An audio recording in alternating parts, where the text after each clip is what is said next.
नमस्कार, स्वागत है आपका यू न्यूज में। मैं हूं आपके साथ शिवानी। चले रुक करते हैं आज की बड़ी खबरों पर।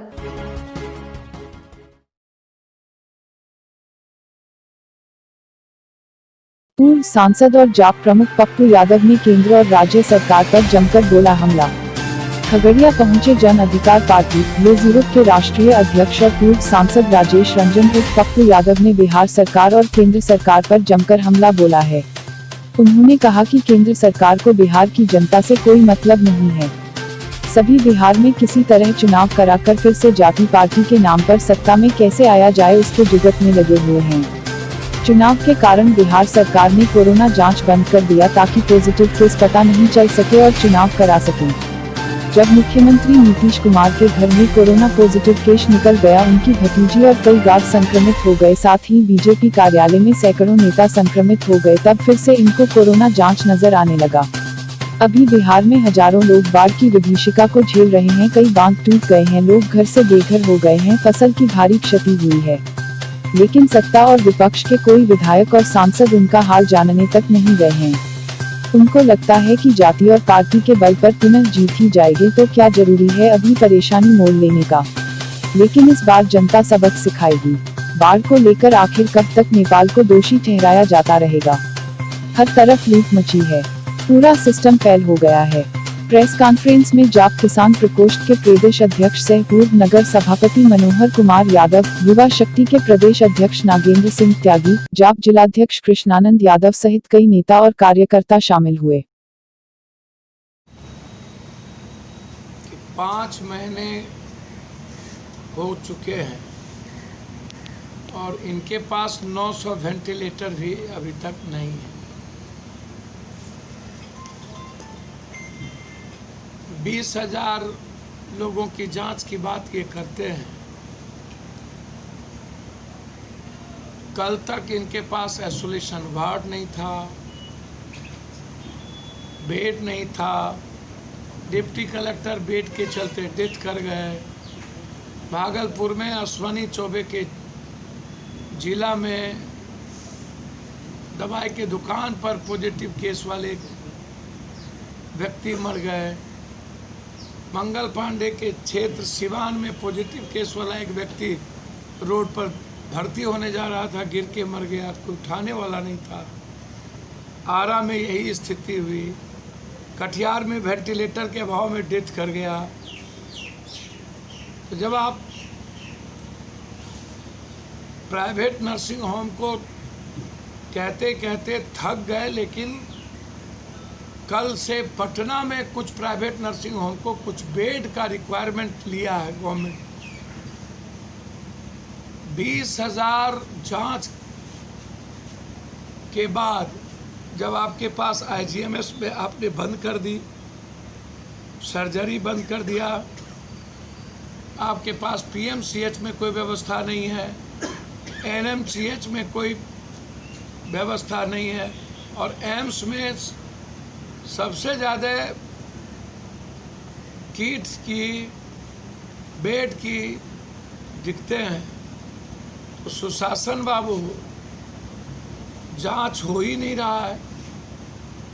जांच आम आदमी तो छोड़िए, MLA लोगों का जांच आज 7-7 दिन 9-9 दिन तक नहीं हुआ, रिपोर्ट नहीं आया। आपके घर में बीजेपी ऑफिस में 250 लगभग पॉजिटिव हुए, तब 72 घंटे के अंदर की जरूरत नहीं पड़ी, 2 घंटे में जांच हो गया, डॉक्टर की टीम लग गई। आम आदमी को क्या आपने मरने पर छोड़ दिया? मरने की तो आपने ठेकेदारी ले ली। कोरोना वायरस में एक राजा अपने प्रजा को लाठी गोली खाते देखने के बाद भी मई तक खुद बॉर्डर पर लाठी चलवाते रहे। तो इससे बड़ा दुर्भाग्य डेमोक्रेसी के लिए क्या हो सकता है?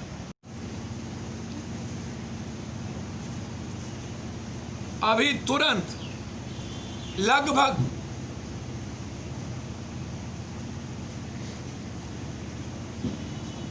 1 दर्जन बांधें टूटी।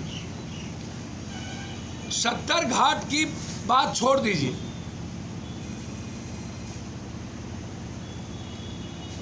जो कंपनी है वशिष्ठा कंपनी, इन्हीं के नेतृत्व में कुशहा बांध टूटी थी।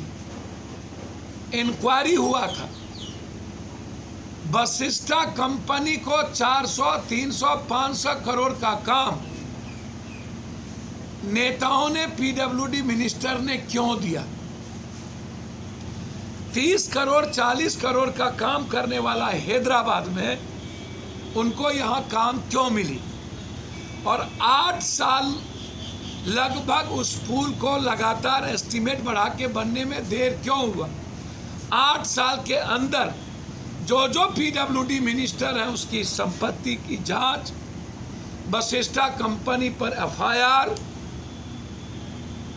एग्जीक्यूटिव इंजीनियर पर सस्पेंशन, मंत्री का बर्खास्तगी और सभी पुलों की न्यायिक जांच।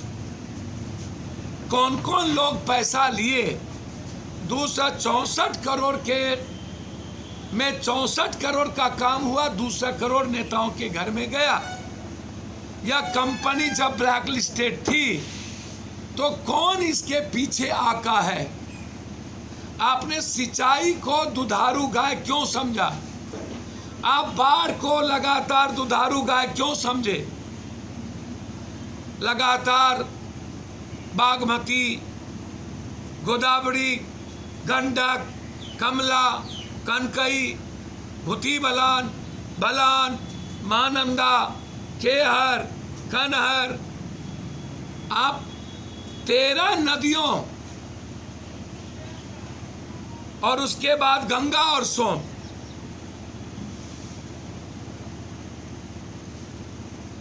इन नेताओं ने, सिस्टम ने मिलकर 30 सालों से लूटा। सरकार है, उसके बाद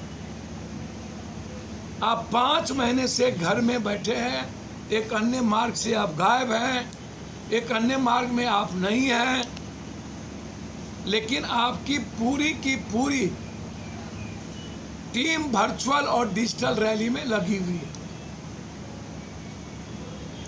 100-200 करोड़ रुपए का खर्च आपकी टीम कर रही है। आपने ये लॉकडाउन इसलिए किया ताकि आप 7 तारीख से जो आपका वर्चुअल रैली है उसको बड़े व्यापक पैमाने पर, मतलब अपनी वर्चुअल रैली करने के लिए आपने बिहार के ठेला वाला, रिक्शा वाला, टमटम वाला, दुकान वाला, सबको आपने मार दिया। आप गंभीर साजिश किए हैं अपनी राजनीतिक महत्वाकांक्षा के लिए। आप मस्त हैं, कुछ भी नहीं है, लेकिन आपकी वर्चुअल रैली चलती रहनी चाहिए, डिजिटल रैली आपकी चलती रहनी चाहिए। 8,400 करोड़ रुपया आपने कोरोना वायरस में खर्च किया, आप खुद कहते हैं, और आप कहते हैं मुखिया को हमने 9 लाख दिया। हम लगभग 40 गांव गए हैं, बाढ़ में रात में बिताए, लोगों से पूछा, कहीं भी मास्क और साबुन नहीं मिला। मास्क मिला भी तो 3 रुपये का मास्क, कुछ लोगों को 80 रुपये में, 100 से ज़्यादा साबुन का दाम। मतलब चुनावी फंड का सिलेक्शन आपने कोरोना वायरस से कर लिया। मैं उसकी जांच चाहता हूं। 8,400 करोड़ की कहाँ मांस बटा? और नीतीश कुमार, आपसे बड़ा निकम्मा शासन, बेशर्म शासन, आपसे बड़ा मौत का सौदागर, जो पहले जांच कम किया, बीच में जांच बंद कर दी, क्वारंटाइन से लूट के क्वारंटाइन को बंद कर दिया, और उसके बाद बाहर से आने वाले लोगों की जांच बंद कर दी। और फिर जब चुनाव आ गए और पॉजिटिव केस महाराष्ट्र और दिल्ली से भरने की संख्या बढ़ी, और बीजेपी ऑफिस और बिहार के मुख्यमंत्री का घर प्रभावित हुआ, तब इन्हें याद आया कि हमें क्या करना चाहिए। मेरे साथ बस इतना ही। बाकी की तमाम खबरों के लिए देखते रहिए यू न्यूज़।